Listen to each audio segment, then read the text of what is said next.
Hi, I'm Natalie Allen. I'm in Professor Woody Mason's class, EDU 525, and I'm here to talk a little bit about dispositions. One of the dispositions I'd like to talk about is fairness. Fairness in the classroom can look like many different things, but I wanted to bring up a couple different words that I like to use in the classroom. There's no bias in the classroom. We're all one. We're equal. Equality. And there is respect, we have perception, and we have positive relationships. There are challenges behind all these things. These are all the different things that surround fairness in the classroom. The next disposition I'd like to speak about is curiosity. I am a super curious educator, teacher. I'm always asking all the questions, and in my classroom it always spills over to being creative, being silly with my kids. I am the first one to be silly, and it definitely shows when I'm in the classroom. I feel like this is something I have mastered, and curiosity is a very strong suit of mine. The second disposition I'd like to talk about is diversity. At first, I thought, yeah, I mastered this one. But then I really thought about it. And has anyone actually mastered this one? Diversity in culture is changing so often in our classrooms and in our homes and our neighborhoods. It's really, really hard to say this is something that I feel 100% I mastered that I could take into my own classroom. The next disposition I'd like to talk about is honesty.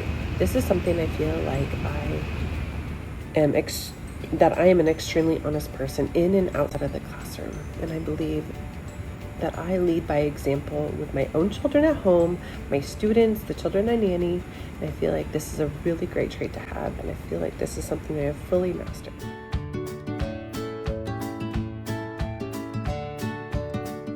One of the last dispositions I'd like to talk about is compassion.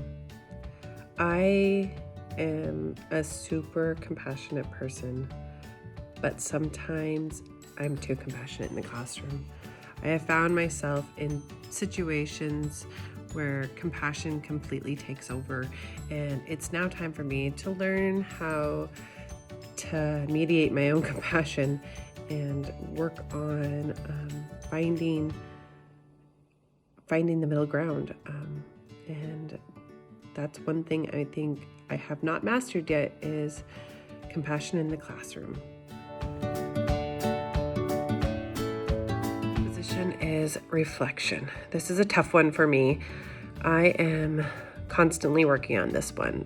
I self-reflect, and this is something that I need to bring more into the classroom and learn from daily self-reflections and take feedback and just learn from it and grow. I think all teachers could use a bit more of self-awareness and their own reflection, and I think this is something that we can work on daily. The next disposition I'd like to talk about is advocacy and how this happens in my daily life all the time. I'm constantly advocating for my children, trying to get them new things within the school, trying to help our local schools, our local community. I'm huge on advocating for schools and for students. I feel like this is a really strong trait of mine. Dedication is the next disposition that I'd like to talk about. I find myself to be extremely dedicated with my students, the classroom, with my families, with my own family. I've been a lifelong learner, and I continue to want to strive for more. And being dedicated to the schools is something that I hold extremely valuable, and I'm very, very passionate about. Being dedicated is one of my strongest suits that I have as a teacher and becoming a new teacher.